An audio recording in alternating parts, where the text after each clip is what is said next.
MPDO Venkataramana గారు ఈ రోజున బలవటం జరిగింది.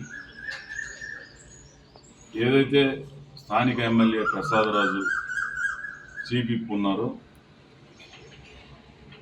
అక్కడ పెర్రీలో ఫండ్ ద్వారా ప్రతిరోజు ప్రభుత్వానికి వచ్చే ఆదాయం టెండర్ ద్వారా పిలుస్తారు.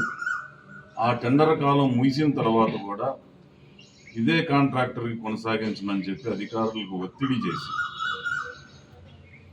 చేసి ఆ ఏదైతే కాంట్రాక్టర్ ఉన్నారో ఆ కాంట్రాక్టర్ ప్రభుత్వానికి చెల్లించాల్సిన సొమ్ములు కూడా చెల్లించకుండా ఎన్నికలు పూర్తయి రిజల్ట్ వచ్చిన తర్వాత అధికారి ప్రెజర్ చేస్తే అప్పుడు రోజుకి 75,000 కాడికి 10-15 రోజులు పెట్టారు.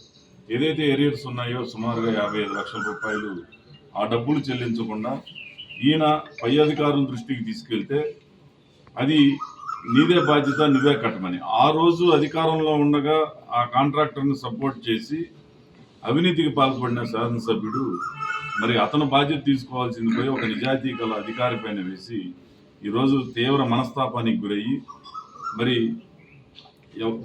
సీఈఓకి చెప్పినా సరైన చర్యలు తీసుకోకుండా ఈ రోజున ఈ ఎంపీడీఓ గారు మనోవేదనకు గురై మరి మరణ వాంగ్మూలం రాసి ఆయన మిస్ అవ్వటం జరిగింది. దీని మీద సీఎం గారి దృష్టికి తీసుకెళ్తాం. అలాగే సరైన ఎంక్వైరీ చేసి సిబిసిఐడియా లేకపోతే సిట్టా దీని మీద ఎంక్వైరీ చేసి ఈ అధికారి కుటుంబానికైనా కనీసం న్యాయం చేయగలిగేలాగా మేము దాని మీద తీసుకుంటాం. ఇది కూడా ఒకటి చెప్తా ఉన్నా, గత ప్రభుత్వంలో అవినీతి అధికారులు మరి ప్రజాప్రతినిధులకి అంటకాగి అనేక అవినీతి కార్యక్రమాలకు పాల్పడటం జరిగింది. ఐఏఎస్ ఐపీఎస్ అధికారులు ఎవరైతే ఉన్నారో పోలీసులు కానీ లేకపోతే కలెక్టర్లు కానీ ఐఏఎస్ సిబ్బంది వాళ్ళందరి మీద కూడా చర్యలు తీసుకొని వాళ్ళే విఆర్ఎస్ తీసేసుకొని వెళ్ళిపోతూ ఉన్నారు. కింద అధికారులు ఎవరైనా తొందరపాటు నిర్ణయాలు తీసుకోకుండా ఇలాంటి విషయాలు ఎక్కడైనా జరిగితే ప్రభుత్వం దృష్టికి తీసుకెళ్తే ముందుగానే ఆ అవినీతికి పాల్పడ్డ ప్రజాప్రతినిధుల మీద కానీ పై అధికారుల మీద కానీ చర్యలు తీసుకుంటాం. ఈరోజు ఈ కుటుంబానికి జరిగిన అన్యాయాన్ని ముఖ్యమంత్రి గారి దృష్టికి తీసుకెళ్లి న్యాయం జరిగే విధంగా చూస్తాం. ఈ ప్రభుత్వంలో మా నర్సాపురం నియోజకవర్గం నుంచి ఎమ్మెల్యేగా ఎన్నికైనటువంటి ముదునూరు ప్రసాదరాజు అసెంబ్లీలో చీఫ్ విప్గా కూడా ఉన్నాడు. ఆయన ఎన్నో అక్రమాలు, ఆర్థిక నేరాలు ఆయన మా నర్సాపురం నియోజకవర్గం 5 సంవత్సరాలు కూడా చేయడం జరిగింది.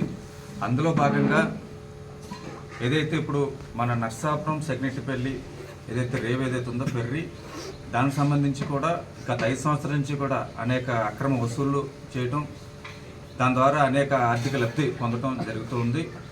అయితే ఆ యొక్క పాట ఏదైతే ఉందో, ఆ యొక్క ఆప్షన్ ఏదైతే ఉందో అది మన 2024 మార్చి 31 తారీఖు తోటి ముగిసినప్పటికీ కూడా దానికి సంబంధించి మళ్ళీ టెండర్లు పిలవనివ్వకుండా అది ఎలక్షన్ కోడ్ అనే ఒక సాకు చూపించి దాన్ని ఆయనే మళ్ళీ నిర్వహించేటట్టుగా ఆయన యొక్క వైసీపీ నాయకుడు ఎవరైతే రెడ్డి దేవేజ్ ఉన్నారో అతని పేరు మీదుగా ఇక ముదునూరు ప్రసాదరాజే నిర్వహించేటట్టుగా ఆయన చర్యలు తీసుకోవడం జరిగింది. వేళ మళ్ళీ ఆప్షన్ పెట్టే వరకు కూడా మళ్ళీ ప్రభుత్వమే ఆ మండల పరిషత్తే నిర్వహించాల్సినటువంటి ఉంది. అది కూడా వాళ్ళ నుంచి వీళ్ళు లాక్కుని ఒక ముదునూరు ప్రసాద్ లాక్కుని అక్కడ ఉన్నటువంటి జిల్లా పరిషత్ సీఈఓ ద్వారా ఒత్తిడి చేసి ఒక ఎంపీడీఓ గారిని ఈ యొక్క పాటదారుడి యొక్క రెడ్డి దేవేజీయే నడిపే విధంగా రోజుకి 1,05,000 రూపాయలు అక్కడ కట్టే విధంగా వాళ్ళు ఒప్పందం కుదుర్చున్నారు. జాయింట్ యాక్షన్ కమిటీ వీళ్ళంతా కూడా ఒక ఉమ్మడిగా వీళ్ళంతా కూడా నిర్ణయం తీసుకున్నారు. అయితే ఆ 1,05,000 కూడా కట్టనివ్వకుండా ఆ యొక్క రెడ్డి దేవేజీ అతనే వసూలు చేసుకుంటూ డైలీ కలెక్షన్ అంతా కూడా వసూలు చేసుకుంటూ ఎక్కడ కూడా రూపాయి కట్టకుండా అతను కాలయాపన చేసుకుంటూ వచ్చాడు.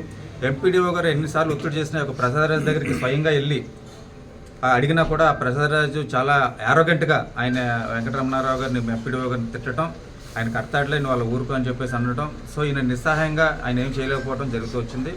అయితే మన ఎన్నికలు అయిన తర్వాత ఆయన కొంచెం తీవ్రంగా ఒత్తిడి చేయడంతో యొక్క రెడ్డి దేవేజీ కేవలం 75,000 రూపాయలు మాత్రమే రోజుకి వచ్చి దాదాపు ఒక 6 రోజులు మాత్రమే కట్టాడని చెప్పేసి అన్నారు. అంటే 60 లక్షల రూపాయలు పైన కట్టాల్సినటువంటి సొమ్ముని 2 నెలల్లో కేవలం 4-5 లక్షలు మాత్రమే కట్టాడు. ఇంకా 55 లక్షల రూపాయలు బాకీ ఉంది. ఆ యొక్క దానికి సంబంధించి ఆ యొక్క జడ్పీ సీఈఓ కూడా ఎంపీడీఓ కట్టాలి, ఎందుకంటే ఎంపీడీఓ దీనికి బాధ్యత అని చెప్పేసి సీఈఓ కూడా చెప్పడం, అక్కడ ముదురు ప్రసాదరాజు కూడా ఏమీ పట్టించుకోకపోవడం, ఆ యొక్క రెడ్డి దేవేజీ కూడా ఏమి సమాధానం చెప్పకపోవడం, పైగా అరగంటగా మాట్లాడటంతో ఆయన మనస్తాపానికి గురై ఎందుకంటే ఆయన 33 సంవత్సరాల యొక్క సర్వీస్లో ఎంతో సిన్సియర్గా ఆయన పనిచేసినటువంటి వ్యక్తి. దీని మనస్తాపానికి గురయ్యి ఆయన కుటుంబ సభ్యులకి సూసైడ్ నోటు ఏదైతే మరణ వాంగ్మూలం రాసి ఆయన అదృశ్యం అయిపోవడం అనేది నిజంగా చాలా బాధాకరం. మా నర్సాపురం నియోజకవర్గంలో అందరూ కూడా చాలా బాధపడుతున్నాం. ఇవాళ మన బౌడ ప్రసాద్ గారు ఇక్కడ, ఎందుకంటే ఆ ఎంపీడీఓ గారు ఇక్కడ మన పెనమలూరు కాన్స్టిట్యున్సీకి సంబంధించినటువంటి వ్యక్తి కాబట్టి కుటుంబ సభ్యులంతా కూడా ఇక్కడ ఉన్నారు కాబట్టి వాళ్ళని ఒక ధైర్యం చెప్పడం కోసం ఇక్కడ రావడం జరిగింది. మన బౌడ ప్రసాద్ గారితో పాటుగా ఇక్కడ రావడం జరిగింది. వాళ్ళంతా కూడా పాపం చాలా మనోవేదనకి గురయ్యారు. ఎంతో సిన్సియర్గా పనిచేసినటువంటి వ్యక్తి రిటైర్ అయిపోయే ముందర ఈ రకంగా జరగడం అనేది చాలా బాధాకరం చెప్పడం జరిగింది.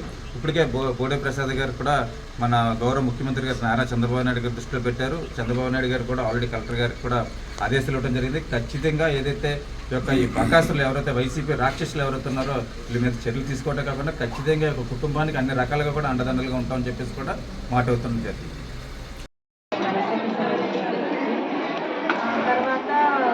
మామూలుగా ఎనిమిది పిల్లలు కళ్ళు కొంచెం ప్రాబ్లం ఉన్న పిల్లలు కూడా చూస్తున్నాను. స్పెట్స్ కూడా